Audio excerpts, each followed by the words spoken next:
Listening comprehension number 3. Spotlight on perspectives.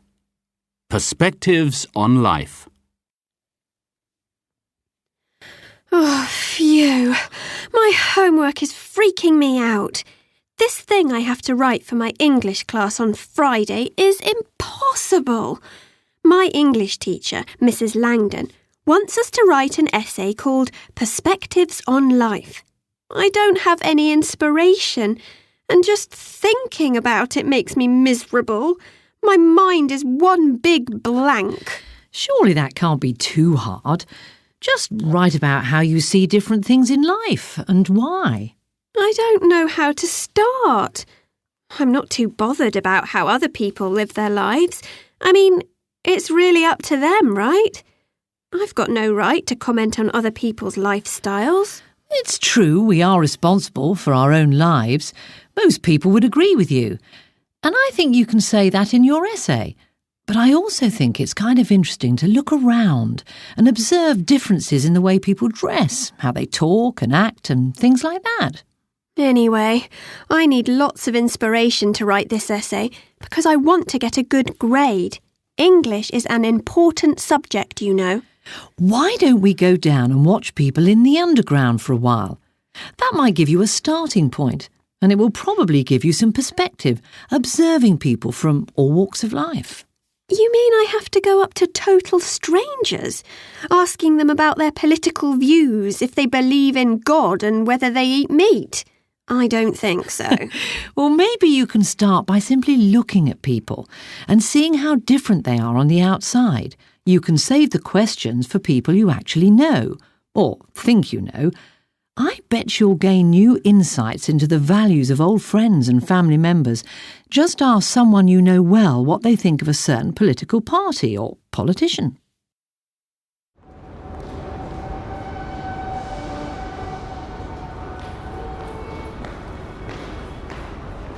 It sure smells funny down here.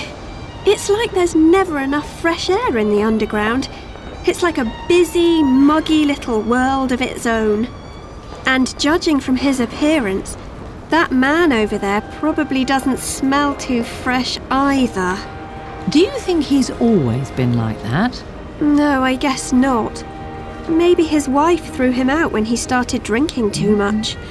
Or perhaps he lost a child. It's so sad to see him slumped over like that, holding tightly onto that bottle with dirty hands. See? Now you are starting to think about other people's perspectives on life. What else catches your eye around here? Actually, something's catching my ear. I hear music. Let's go and listen to those 3 girls playing the violin over there at the escalator. You like music, don't you?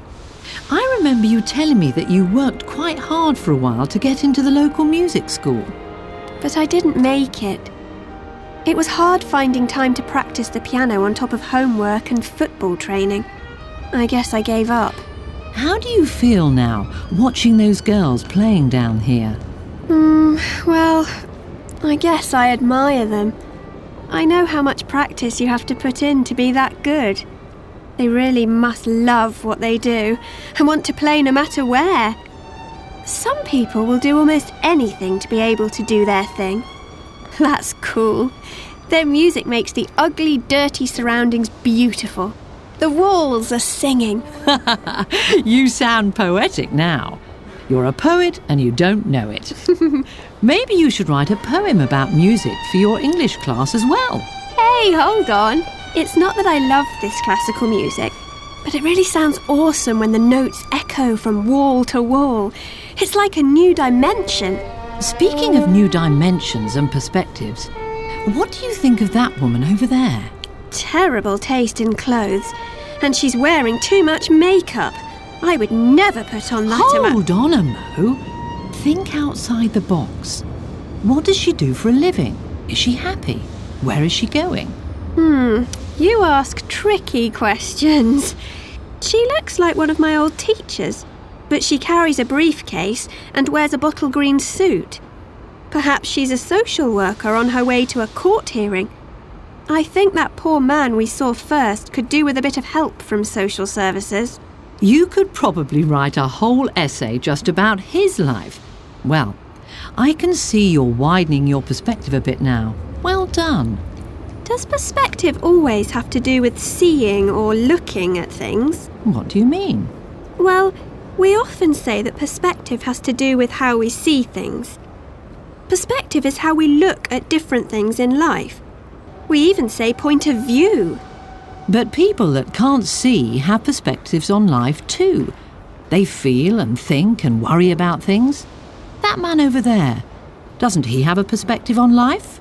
He has a white cane. That means he is blind. Maybe his other senses are heightened. Maybe he can smell and hear sounds clearer than I can. Just think about an ordinary day in his life. Getting up, dressing, eating. He can't see a single thing.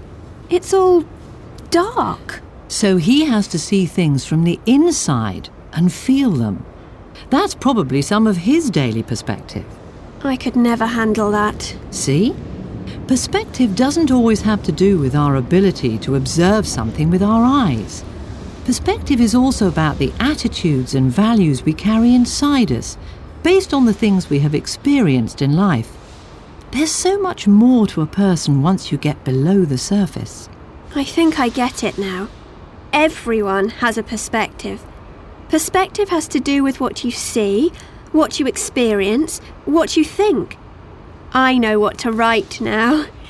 Let's go back home so I can jot it down and write a smashing essay for my English teacher.